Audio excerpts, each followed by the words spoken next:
जब चर्चिल ने पूछा, गांधी मरे क्यों नहीं अब तक? साल 1931 में जब महात्मा गांधी गोलमेज सम्मेलन में भाग लेने लंदन गए तो वहां के सम्राट जॉर्ज पंचम ने उन्हें बकिंघम पैलेस में चाय पर बुलाया। पूरी अंग्रेज कौम ये देखकर दंग रह गई कि इस औपचारिक मौके पर भी गांधी एक धोती और चप्पल पहने राजमहल पहुंचे। बाद में जब उनसे पूछा गया कि क्या इस पोशाक में सम्राट के सामने जाना उचित था तो गांधी ने मुस्कुराकर जवाब दिया था, सम्राट ने जितने कपड़े पहने हुए थे वो हम दोनों के लिए काफी थे। इससे 6 महीने पहले भी जब गांधी वायसराय लॉर्ड इरविन से मिलने गवर्नमेंट हाउस गए थे तब भी उन्होंने यही पोशाक पहन रखी थी। तब कंजर्वेटिव पार्टी के नेता विंस्टन चर्चिल ने उसकी भर्त्सना करते हुए कहा था, ये कितना खतरनाक और घिनौना है कि विलायत से बैरिस्ट्री पास कर आया शख्स अब राजद्रोही फकीर बन अधनंगा वायसराय के महल की सीढ़ियों पर दंदनाता हुआ चला जा रहा है और ब्रिटिश सरकार के खिलाफ नागरिक अवज्ञा का आंदोलन चलाने के बावजूद वहां जाकर सम्राट के प्रतिनिधि के साथ बराबरी से बैठकर समझौते की बातचीत कर रहा है। जब गांधी गोलमेज सम्मेलन में भाग लेने के बाद लंदन से बंबई पहुंचे तो उनका स्वागत करने के लिए बंदरगाह पर हजारों लोग खड़े थे। डोमिनिक लापिएर और लैरी कॉलिंस अपनी किताब फ्रीडम एट मिडनाइट में लिखते हैं, गांधी ने अपने स्वागत में खड़े लोगों से कहा, मैं खाली हाथ लौटा हूं। भारत को फिर से सविनय अवज्ञा का रास्ता अपनाना होगा। एक सप्ताह भी नहीं बीतने पाया था कि चाय की दावत पर सम्राट का मेहमान रह चुका शख्स फिर से शाही मेहमान बना दिया गया था, लेकिन इस बार पूना की येरवड़ा जेल में। अगले 3 वर्ष गांधी के जेल से अंदर बाहर जाने का सिलसिला चलता रहा। उधर लंदन में चर्चिल गरजते रहे, गांधी को और हर उस चीज को जिसके लिए वो लड़ रहे हैं कुचल देना होगा। जब चर्चिल पर भारत को आजाद करने का दबाव पड़ा तो उन्होंने वो मशहूर जुमला बोला, सम्राट ने भारत में ब्रिटिश साम्राज्य को भंग करने के लिए तो मुझे प्रधानमंत्री नहीं बनाया है। वर्ष 1942 में जब स्टैफर्ड क्रिप्स उनके प्रतिनिधि के तौर पर दिल्ली पहुंचे तो गांधी ने उनके प्रस्ताव पर अपना फैसला सुनाते हुए कहा, ये योजना किसी डूबते हुए बैंक के नाम काटा गया पोस्ट डेटेड चेक है। उन्होंने क्रिप्स से कहा, अगर आपके पास और कोई सुझाव नहीं है तो आप अगले जहाज से अपने देश लौट जाइए। 8 अगस्त 1942 को कांग्रेस के सम्मेलन में गांधी ने जो शब्द कहे उनमें इतना आवेश था कि वो उनके मुंह से अजीब लगते थे। गांधी ने कहा, मुझे तुरंत आजादी चाहिए। आज ही रात को डोट अगर हो सके तो भोर होने से पहले। लेकिन भोर होने से पहले आजादी तो नहीं मिली, गांधी को जरूर गिरफ्तार कर लिया गया। इस बार अंग्रेजों ने गांधी को जेल में न रखकर पूना में आगा खां महल में रखा। आगा खां महल पूना से 5 मील दूर था। ये एक 2 मंजिला भवन था जिसमें 9 बड़े शयनकक्ष थे। मुख्य भवन के चारों तरफ 70 एकड़ का अहाता था जिसमें 12 माली काम करते थे।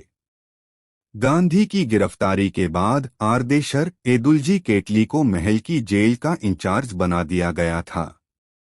केटली 1932 में येरवड़ा जेल के जेलर थे जब गांधी को वहां रखा गया था। केटली की मदद के लिए 76 पुलिसकर्मियों को तैनात किया गया था। इस बीच वर्षों से गांधी के सचिव रहे महादेव देसाई अचानक जेल में ही चल बसे थे।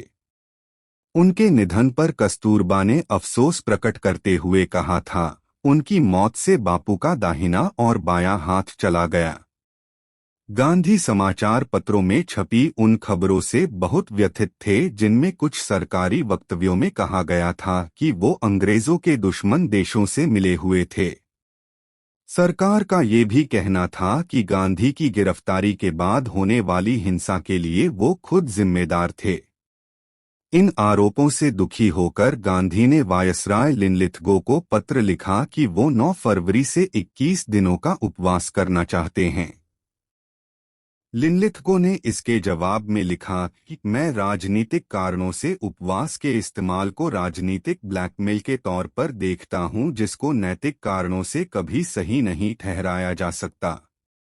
इससे पहले गांधी ने जब भी उपवास किया था, उन्हें जेल से तुरंत रिहा कर दिया गया था। लेकिन इस बार लिनलिथगो और चर्चिल के इरादे दूसरे थे।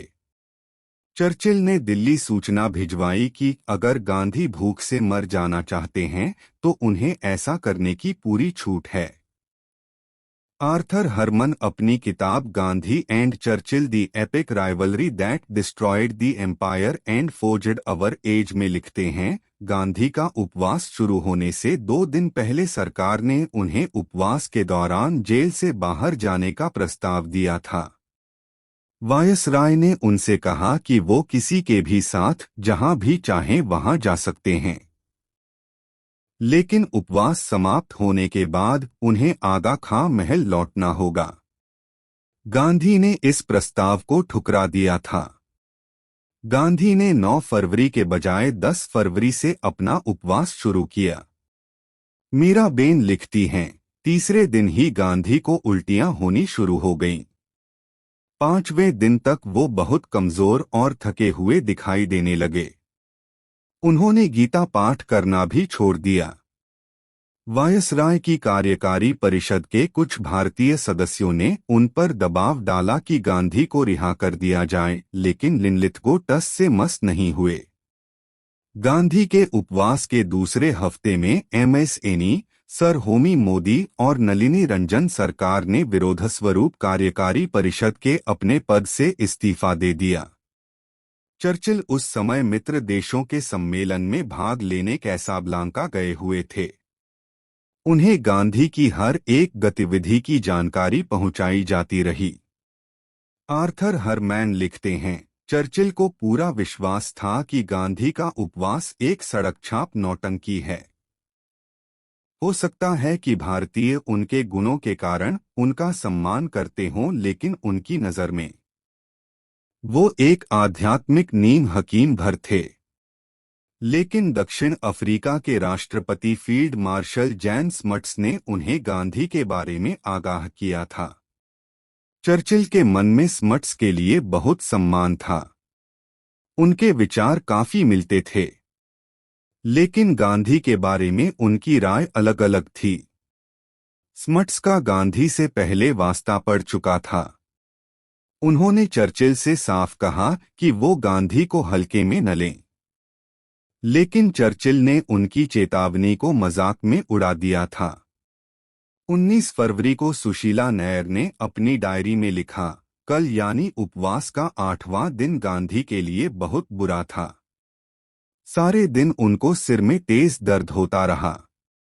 उन्हें लगा जैसे उनका सिर फट जाएगा। उन्होंने बोलना, सवालों के जवाब देना, देखना सुनना सब बंद कर दिया।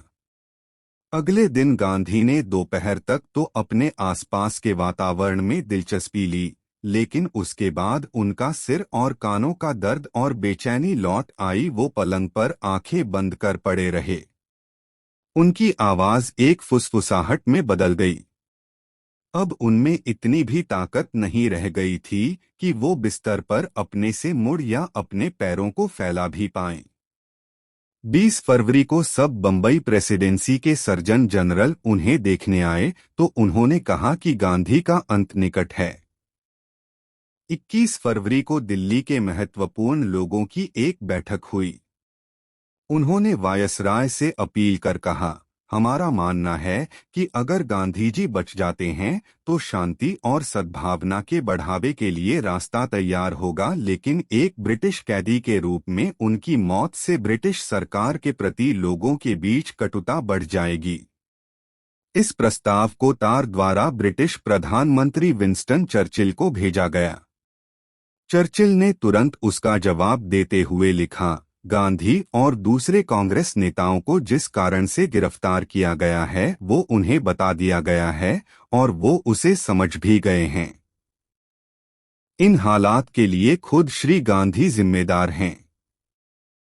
13 फरवरी को चर्चिल ने लिनलिथगो को पत्र लिखकर कहा, मैंने सुना है कि जब जब गांधी ने उपवास का नाटक किया है, उन्होंने पानी के साथ ग्लूकोज का सेवन किया है। क्या आप इस बात की पुष्टि करवा सकते हैं? लिनलिथगो ने जांच कराने के बाद इसका जवाब देते हुए कहा कि ये सही नहीं है। ये भी एक अजीब संयोग था कि लगभग उसी समय जब गांधी की तबीयत बिगड़ रही थी, चर्चिल भी गंभीर रूप से बीमार पड़ गए थे। अल्जियर्स से लौटने के एक हफ्ते बाद उन्हें तेज सर्दी ने जकड़ लिया था। 16 फरवरी को उनको बहुत तेज बुखार हो गया। जब अगले दिन उनका एक्स-रे लिया गया तो पता चला कि उनके फेफड़े पर एक धब्बा है और उन्हें निमोनिया हो चुका है। 70 की उम्र छू रहे शख्स के लिए निमोनिया उस समय बहुत गंभीर बीमारी थी। 19 फरवरी से 25 फरवरी तक चर्चिल काम करने की हालत में नहीं थे। लेकिन तब भी जब वॉशिंगटन में ब्रिटिश राजदूत लॉर्ड हैलिफैक्स ने उन्हें गांधी के बारे में राष्ट्रपति रूजवेल्ट की चिंता के बारे में बताया तो उन्होंने रूजवेल्ट को तार भेजकर कहा, ब्रिटिश सरकार किसी भी सूरत में गांधी के खिलाफ उठाए जा रहे कदमों को नहीं बदलेगी। उपवास के 13वें दिन यानी 23 फरवरी को गांधी के गुर्दों ने जवाब दे दिया। सुशीला नायर ने उस दिन की अपनी डायरी में लिखा, गांधी का पानी को देखते ही जी मिचलाने लगा है। उनकी नाड़ी रुक रुक कर चल रही है और वो करीब बेहोश से हो चले हैं। उधर चर्चिल बीमारी की हालत में भी गांधी के उपवास पर नजर रखे हुए थे। उनके ज़हन में रह रहकर एक सवाल उठ रहा था कि गांधी कब मरेंगे। 25 फरवरी को उन्होंने सम्राट के लिए एक लंबे पत्र को डिक्टेट कराया जिसके अंत में उन्होंने लिखा, पुराने पाखंडी गांधी अभी तक टिके हुए हैं, शायद उससे कहीं ज्यादा जितना मुझे बताया गया था कि संभव है। मुझे तो शक है कि उनका उपवास असली भी है या नहीं। 24 फरवरी को जाकर चर्चिल का बुखार उतरा। उसी दिन उन्होंने अमेरिकी नेता हैरी हॉपकिंस को पत्र लिखकर कहा, मैं निश्चित रूप से बेहतर महसूस कर रहा हूं और गांधी भी। मार्टिन गिलबर्ट लिखते हैं, उन्होंने लिनलिथगो को भी पत्र लिखा, बुलेटिन से लग रहा है कि गांधी शायद बच जाएंगे।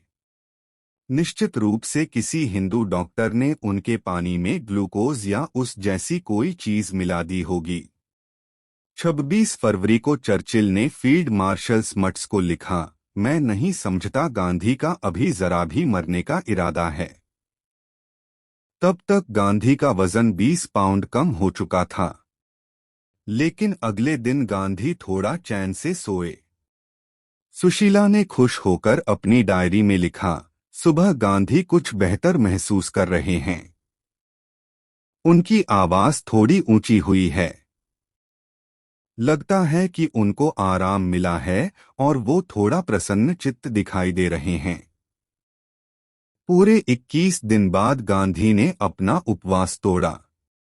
3 मार्च को कस्तूरबा ने उन्हें संतरे के रस का एक गिलास दिया जिसमें पानी मिला हुआ था। 21 दिन तक सिर्फ नमक का पानी और बीच बीच में 1 या 2 बूंद नींबू या मौसम्बी का रस पीते रहने के बावजूद गांधी का मनोबल टूटा नहीं। अपने ऊपर जो यातना उन्होंने खुद थोपी थी, उसे वो झेल गए। चर्चिल को इस खबर से जरा भी खुशी नहीं हुई। उन्होंने वायसराय लिनलिथगो को तार दिया, लगता है बुढ़ा दुष्ट व्यक्ति अपने तथाकथित उपवास के बाद पहले से भी बेहतर होकर निकलेगा। विडंबना थी कि जहां गांधी स्वेच्छा से उपवास कर मौत के साथ आंख मिचोली खेल रहे थे, उसी समय बंगाल के लाखों लोग सूखे से मर रहे थे। बर्मा, आज का म्यांमार में ब्रिटेन की हार के कारण वहां से चावल का आयात होना बंद हो गया था। बंगाल की सरकार इस संकट के लिए तैयार नहीं थी। वर्ष 1942 के अक्टूबर माह में पूर्वी बंगाल के तटीय इलाके में बहुत बड़ा समुद्री तूफान आया था जिसने हजारों लोगों को मौत के मुंह में सुला दिया था और समुद्र तट के 40 किलोमीटर अंदर तक की धान की फसल पूरी तरह से नष्ट हो गई थी। क्रिस्टोफर बेली और टिम हार्पर अपनी किताब forgotten आर्मीज fall of British Asia 1941 से 1945 फीट में लिखते हैं, अक्टूबर के मध्य तक कलकत्ता में मृत्यु दर 2000 प्रति माह पहुंच गई थी। हालत ये थी कि जब ब्रिटिश और अमेरिकी सैनिक सिनेमा हॉल से पिक्चर देखकर निकलते थे तो उन्हें सड़क पर भूख से पीड़ित लोगों की लाशें दिखाई देती थी जिन्हें चील और कौवे खा रहे होते थे। लेकिन चर्चिल पर इसका कोई असर पड़ता नहीं दिख रहा था। जब वायसराय वॉवेल ने पूर्वी भारत के अकाल पीड़ित जिलों को और अनाज भेजने की मांग की तो चर्चिल ने जानबूझकर अनाज को भुखमरी झेल रहे बंगाल से हटाकर महायुद्ध में लड़ रहे अंग्रेज सिपाहियों को भेजने का फैसला किया। भारत का अपना अतिरिक्त अनाज सीलोन, आज का श्रीलंका, भेज दिया गया। ऑस्ट्रेलिया से आए गेहूं से भरे जहाज भारतीय बंदरगाहों पर न रोककर मध्य पूर्व की तरफ भेज दिए गए। अमेरिका और कनाडा ने भारत को खाद्य मदद भेजने की पेशकश की लेकिन उसे भी अस्वीकार कर दिया गया। चर्चिल ने अकाल के बारे में वायसराय के जरूरी से जरूरी तार का जवाब देने की परवाह नहीं की थी। जब अधिकारियों ने उनके फैसले से हो रही मौतों की तरफ उनका ध्यान दिलाया तो उन्होंने चिढ़कर एक तार जरूर भेजा था जिसमें उन्होंने पूछा था कि गांधी अभी तक मरे क्यों नहीं।